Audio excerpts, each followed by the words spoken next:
মহাবিপদ সংকেত। ভয়াবহ জলোচ্ছ্বাস, রেমাল আতঙ্কে কাঁপছে পুরো দেশ। আগামী 24 ঘন্টার মধ্যে আঘাত হানতে যাচ্ছে বাংলাদেশ উপকূলে। দেখা দিবে 10 ফুট উচ্চতার জলোচ্ছ্বাস।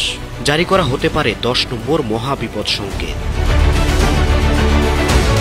আবহাওয়া অফিস বলছে খুব তাড়াতাড়ি শক্তি সঞ্চয় করছে রেমাল। উত্তাল হয়ে উঠেছে পুরো বঙ্গোপসাগর। সর্বশেষ তথ্য অনুযায়ী চট্টগ্রাম সমুদ্র বন্দর থেকে 565 কিলোমিটার দূরে, কক্সবাজার থেকে 495, মোংলা থেকে 540 আর পায়রা সমুদ্র বন্দর থেকে 490 কিলোমিটার দূরে অবস্থান করছে এই ঘূর্ণিঝড়। রোববার খুলনার সাতক্ষীরা ও চট্টগ্রামের কক্সবাজারের স্থলভাগ অতিক্রম করার সম্ভাবনা রয়েছে এই ঘূর্ণিঝড়ের। অন্যদিকে ভারতের আবহাওয়া অফিস বলছে আঘাতের সময় রেমালের গতিবেগ থাকবে 140 কিলোমিটার কিংবা তার চেয়ে বেশি। তারা ধারণা করছে বাংলাদেশ সহ পশ্চিমবঙ্গের বিস্তীর্ণ এলাকায় তাণ্ডব চালাবে এই সিভিয়ার সাইক্লোন। রেমালের ভয়াবহতা আঁচ করতে পেরে বাংলাদেশের দুর্যোগ ব্যবস্থাপনা ও ত্রাণ মন্ত্রণালয় একাধিক বৈঠক করেছে।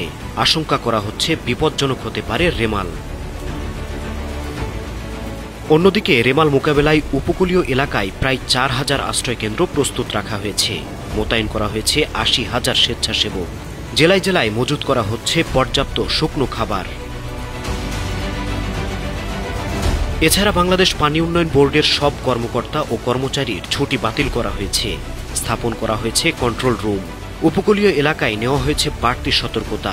মাইকিং করে মানুষজনকে সচেতন থাকতেও বলা হচ্ছে। নিউজ ডেস্ক, বন্য টিভি।